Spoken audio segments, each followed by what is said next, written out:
The agenda this week examined the erosion of the public's trust in the mainstream media, surveyed policy options to get more Canadians participating in sports, tracked the paths of irregular migrants hoping to find asylum in this province, and heard from Tima Kurdi about her family's desperate flight from Syria. The agenda's Week in Review begins with a look at what's ahead for a hobbled Ontario Liberal Party.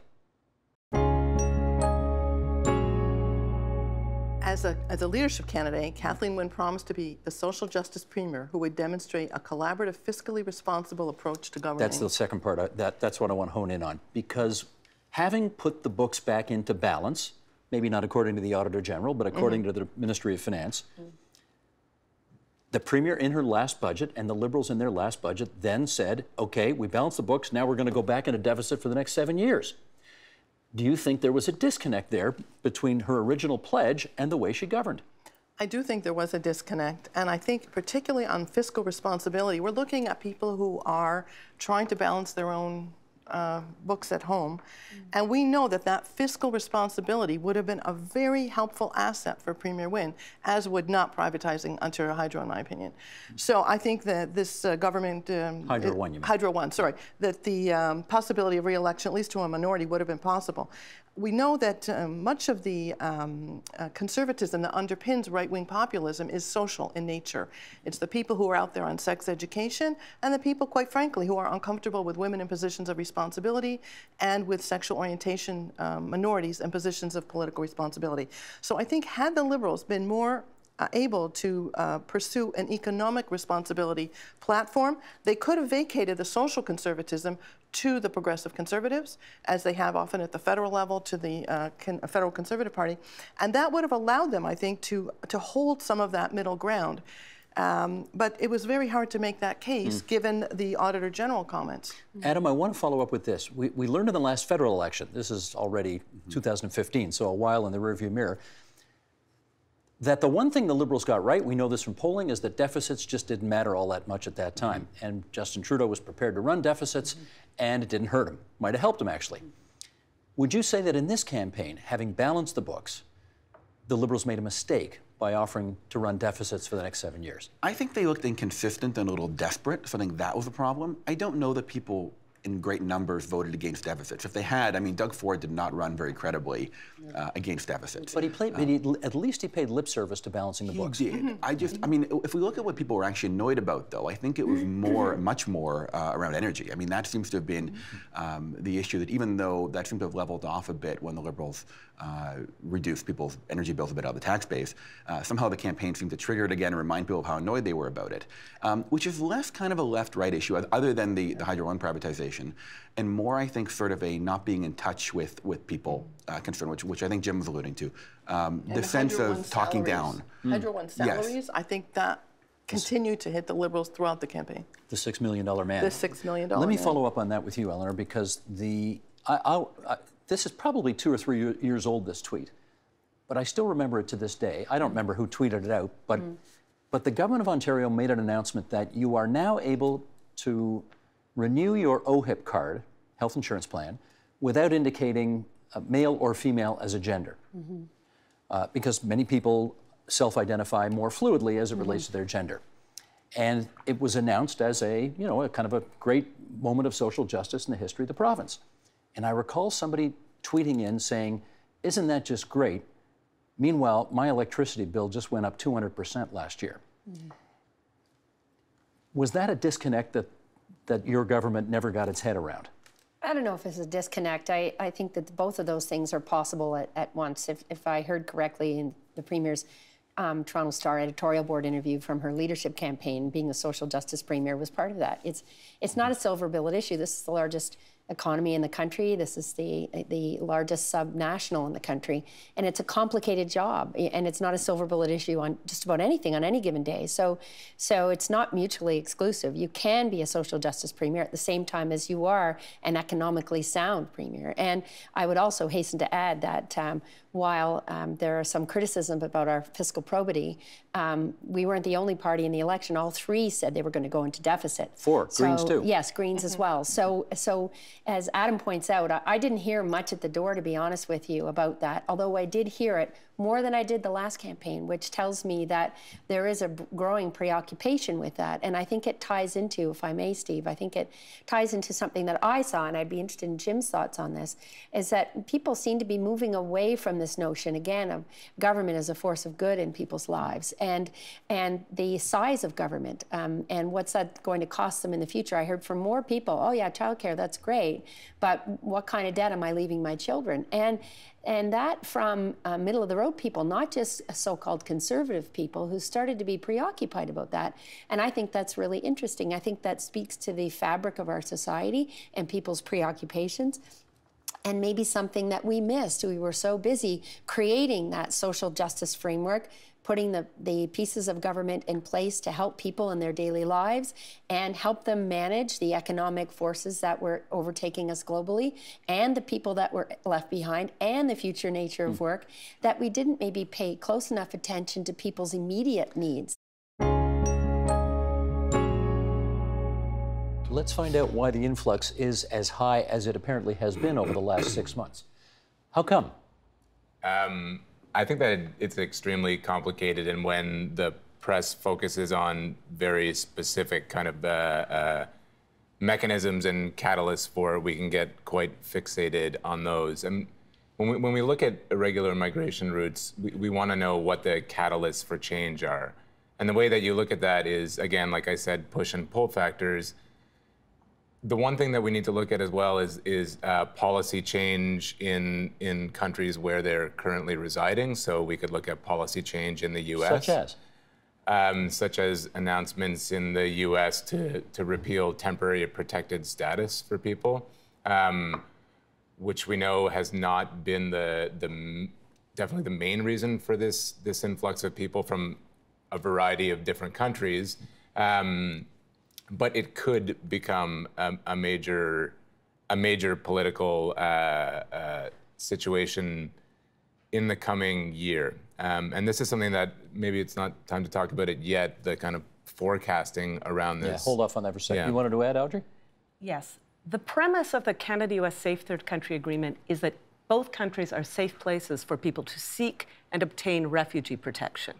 For several years, then, you haven't seen a lot of people trying to get from the United States into Canada through irregular means. So what has changed?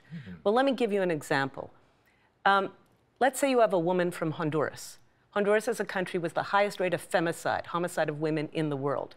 If that woman escapes Honduras, where she is being beaten by her husband, where she cannot get the police to pay any attention to her because the lives of women don't count very much, and she actually makes it to Canada with her children, and she presents her refugee claim to the Immigration and Refugee Claim, and her claim is found to be factually credible, she will be accepted as a refugee with her children. In Canada? In Canada. If that same woman goes to the United States and makes a refugee claim there, she will first be arrested, and that's whether she enters irregularly or sometimes even lawfully.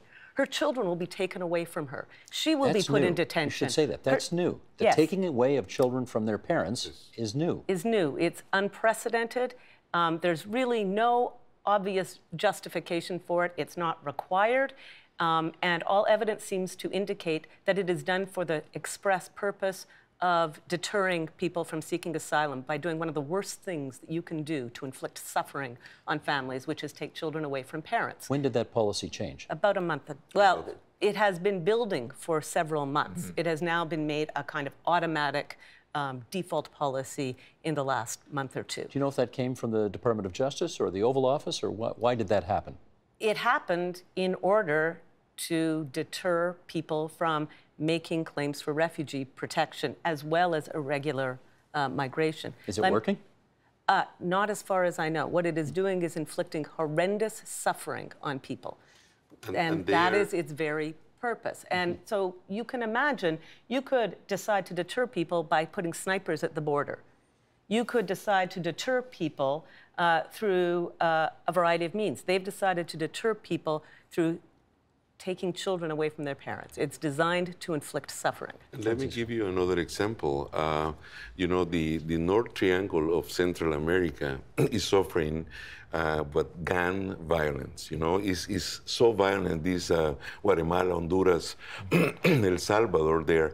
So, and the American administration also removed from a reason to make an asylum claim in the United States, gang violence. So what is going to happen is that the people that were going to United States to make a claim, you know, from El Salvador, from all of these countries, or from other countries that suffer violence, they won't be able to make a claim under that reasons.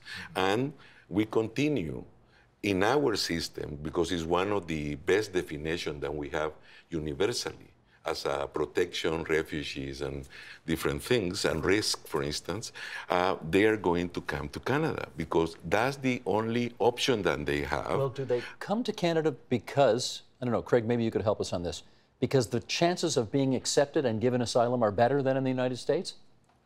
I think that the acceptance rate right now is about half for.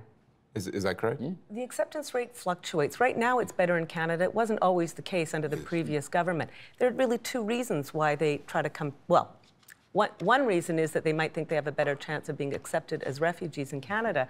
They might also have family here. But the fact is that most of them can't reach Canada and won't be able to reach Canada in any event because of the various mechanisms that Canada uses to deter them and our geographic isolation. Do we suspect, though, Craig, that many of them think they're more likely to get favorable treatment in Canada because the Prime Minister said not too long ago, come on in? So we know that public pronouncements about favorable immigration and refugee systems can act as a draw for people. It's fraught to make the claim that because we're welcoming, then we'll be overrun by asylum seekers. We shouldn't believe that. It turned out not to be the case in Europe when Angela Merkel made a claim that Germany's doors would be open.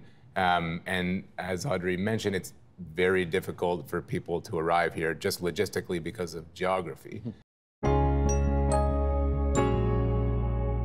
Tima, you eventually saw what the rest of the world saw, which was undoubtedly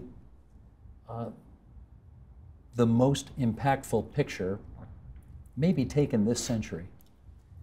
And you've put it in the book, and we're going to show it right now because we want people to remember your nephew, Alan, who was only 2 years old. And when you saw this picture, Tima. It's the boy on the beach picture. The boy on the beach. I cannot look at it. You can't look at it now. I can't. I understand. I can't. You bought those clothes for him that he was wearing. Yes, I did. I bought the clothes for him when I was in Turkey. I remember exactly, Abdullah said, it's too big for him and the winter is coming. And I said to him, he will wear it next year in the summer and he will be older. And I was hoping that I will come back and see them again. But when I saw that photo, my sister-in-law, Anna, actually here in Toronto, they had the picture in the news before Vancouver. She's the one, she forwarded to my husband. And my husband, when he come to me and he said, I don't know if you should see this picture. And I said to him, I want to see it. And the thing, when I look at that picture, it hurt me so much. I wasn't sure he was Alan or Abdullah's son. That clothes was, I know that clothes, that shoes especially. I bought it for him, but it's the way he was lying down in that beach. It's just break my heart that no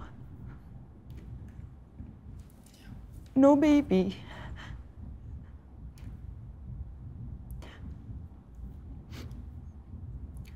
Should have to suffer that, ever. Ever. Right. And that's when, of course, after I wasn't sure. After I forwarded the picture to my sister-in-law in Turkey, soon, and I said to her, do you know this picture? Who's this picture? I thought Ghalib, to be honest, in the beginning, because it looks older. First, it looks like he's bigger, kind of like the way he lied down. I thought maybe Ghalib, but I wasn't sure. And that's when she said, this is Alan. He was wearing those clothes when they left Istanbul. And from the first phone call, I was so desperate to talk to my brother and be with him. That phone call, when he was, you can imagine what the father feels to lose your whole family. That's when he planted that seed in my heart to not be silent. He said to me, the picture of my son is the wake-up call to the world. Well, he was right about that. Because he lost his wife and two sons, Alan and Alan's older brother. And Ghalib and his wife, Rihane. Yeah. So, yes, all died on that when that boat capsized. Because his message was, the Syrian people have suffered. That time, it was 4 years. Here's the picture of, you always say in the book that Alan always had a smile on his face, right? It's beautiful. That's what I want to see. Always happy. And this is why I carry it everywhere where I go. It's just, this is the picture I want to see. It's children. Beautiful. Like every family they have. It's the world to them. And you have them around your neck. I carry it with me. Your two nephews. Yes. But miraculously, Abdullah survived. He was pulled under the water over and over, and somehow he survived. How did that happen? Honestly, I wasn't there how that happened, but we believe in fate. And he feel, of course, you know, guilty about why they have to die and I have to survive. It's add up more pain to him that he survived, but he always tell me that I don't know which one is better, to die 1,000 times a day with pain and suffer, or just die that day with them. So either way is a tragic feeling. Have there been changes in the makeup of Canada's population over the last 20 years that may have contributed to this phenomenon as well? No doubt, no doubt. I mean, immigration and then different sports. But that helped too. In last, I think, if you look at last 5 years, participation in soccer, field hockey, and cricket have gone way high across the country. In part because of immigration. Because of immigration. And, you know, I mean, the other thing was 52% of the participants in soccer are girls, you know, and they are participating regularly and they're playing soccer. And the other thing is, I think that some of these sports are a lot cheaper to get into. Well, I was going to say that, Diane, my goodness, the cost of, you know, outfitting a kid for hockey these days can be in the thousands of dollars. Yeah, and, so no wonder the fees are certainly a barrier. But there's lots of good work that's going on in the community to reduce all of those barriers, and certainly municipal recreation, that's funded by the tax base. That's its goal. That's its reason for being, is to provide access so that every kid can have that quality experience, and so that older adults can also, those you know, facing other barriers, older adults can have access to facilities and programs that are going to help them live a longer and healthier life too. And I think, you know, parents are aware. Like, Participation has done some research that says, yeah, we're aware that our kids need to be out there 60 minutes a day, but those barriers are, you know, maybe I'm not physically literate as a parent, and I can't throw the ball to my kid, or I'm too busy because I've got 3 jobs. Well, that's a good point. Give us some advice here. If you are new to Canada, and you know that the Canadian thing to do is sort of learn how to skate, but you don't know how to skate because you've come from a country maybe where there are no hockey rinks. What's the suggestion there?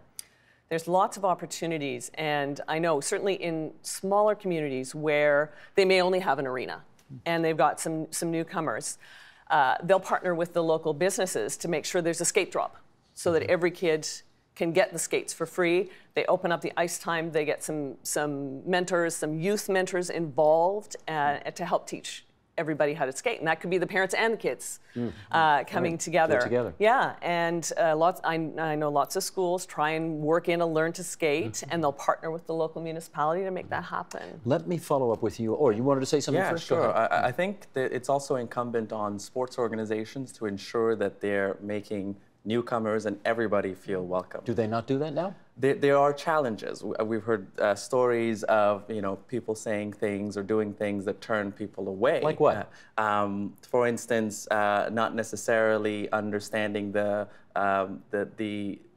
newcomer's culture, not necessarily being open to someone who might not necessarily be able to speak the language, but focusing on making them feel welcome. And this goes down to limited resources.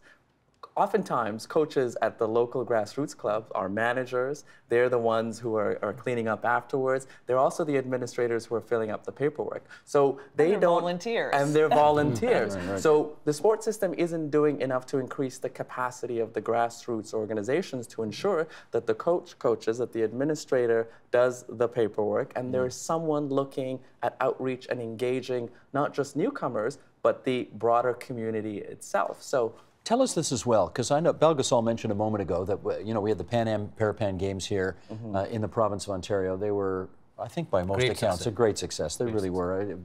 Lots of people went to lots of events, and it was really quite memorable. So we got facilities. I get it. I don't want to ask about facilities. I want to ask about the impression that high-performance athletes leave with the general population as to the importance of physical fitness, and if that really happens. Do we watch these people perform magnificently, win medals, and does that really inspire us to get off the couch and go do it? I think Olympic Games, winning medals at Olympic Games is important in as much as it can inspire and help a young person aspire to reach those heights. Not necessarily winning a medal as well, but also being a good citizen. But I think what we're not doing right is actually the work that comes after we've had these athletes do fantastic jobs winning medals and ensuring that there is an opportunity to be engaged. And I would also caution against looking at our medal count at these games as an indicator of the health of the sport system. Because if we look back at the policy and ask, well, what is the objective of the Canadian policy? There are 5 broad objectives, one of which is high performance. The other is, of course, our introduction to sport, recreation sport, building an infrastructure for competitive sport, and sport for development. Ige, that's all well. It's all well and good to say that. When people watch this stuff, they want us to win. That's the bottom line, right? Yeah. They want us to win medals. If more people participate, if more people are able to get out and actually be part of the team, then eventually we are going to win more medals. It's a matter of ensuring that everybody has access and everybody has the same opportunity to chase that medal if that's what they want to do. I should remind those of you who followed the Ontario election campaign that Doug Ford, the PC party leader, now Premier designate, sent this message to PC party supporters during the campaign. He said, "The pollsters and the media are ganging up on us to try to keep us down. They are scared of what happens when the people get a voice." Here we go. Media versus the people, John. Trumpism 101. Is that coming to the province of Ontario? Probably. Whatever you think of Doug Ford, I think it's fair to say that the Toronto Star especially was gunning for him the entire time. They treated his political rise as a disaster. Sometimes news and commentary were intermingled. And, supporters of Doug Ford, people who are opponents of Doug Ford, I think they would agree that if you read the Toronto Star and some other major media, they had a campaign against him. That campaign failed, but you can see why Doug Ford was angry about it. Having said that, Sue-Ann, if you read the Toronto Sun or if you read the National Post, you'd think that the media aren't so bad after all as it relates to Doug Ford, right? Yes, you would. But he'd noticed that he didn't trust even them, that he didn't have media on the bus for the campaign, and what he did have was an aide, Lindsay Van Van Stone, yep. Yes, acting as a reporter for his news feed, interviewing him and making it look like a news channel. I think that a lot of politicians have learned this lesson, that, in fact, it starts with Reagan, who realized that photo ops are far easier to control than press conferences. No one asks you a hard question. The worst that can happen is that a rabbit will bite you on the White House lawn, which once happened. They've learned that if they control their social media feeds, they don't need mainstream media as much, and they can keep the message control because no one's going to ask an awkward and embarrassing question like, where will the money come from? Jay Rosen, let me ask you this, given your year and a half's worth of experience beyond what we have here, dealing with Donald Trump and somebody who's clearly very hostile to the media. What's your advice to the mainstream media about how to handle a political leader who demonstrates suspicion towards the mainstream media?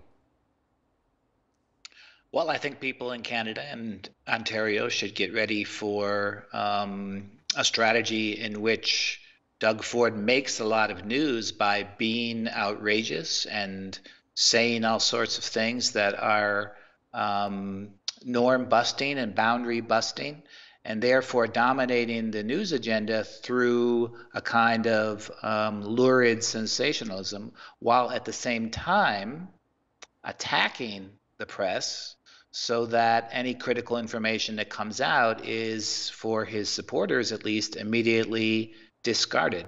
That's the pattern we've seen with Donald Trump, and I strongly expect you'll see it in Ontario. In fairness to the Ford campaign, Andre, we should say that press release that I read earlier, that e-blast that went out to Tory supporters saying the media are out to get us, that was the kind of the one moment it happened during the campaign in that way. It hasn't been Trumpian in as much as it hasn't been coming every other minute on Twitter, et cetera, et cetera. But the timing was pretty fortuitous. It came after there was multiple scandals emerging from the PC campaign. So there was the possibility of data theft from 407's databases. There was candidates who were under investigation, and then there was the recording of Doug Ford possibly selling memberships for one of his local candidates. So as soon as that spate of news came out, that's when against the rules. Exactly, and you know. It wasn't even just the membership against the rules, but him attending a fundraiser for another local candidate, which was also supposed to be against the rules. That's against the law. Never mind the rules. Yeah, and so what we were seeing happening was just a slew of negative press, and it wasn't as though the press was attacking Doug Ford or attacking the PCs. They were simply reporting the facts as they were, and that's when you saw that e-blast come out. So even though it wasn't happening over the course of the campaign, it was still rather convenient that that's when he chose to take a stand on the mainstream media. Jan, I want to get your take on something that, from a Westerner's eyes, I think sounds kind of curious. In that list of countries that we showed earlier, one country we did not put on the list is a country where they have 71% trust and faith in the media, and that country is a country you've written books about, China. And they have a very controlled media. That's right. So that's why this poll is worthless, right? I would say it's worthless. And I think the question of, oh, should the media be nice to the candidate is ridiculous. It's not the question that the media needs to ask. We need to report the news. And if the voters still vote the way they do, that's another democracy problem. And that is the Agenda's Week in Review for this Friday, June 15th, 2018. You can see all of those conversations in their entirety on our website at tvo.org, on our YouTube channel at youtube.com/theagenda, and on our Twitter feed, that's twitter.com/theagenda. The Agenda with Steve Bacon is brought to you by the Chartered Professional Accountants of Ontario, helping businesses stay on the right side of change with strategic thinking, insightful decisions, and business leadership. Are you on the right side of change? Ask an Ontario CPA.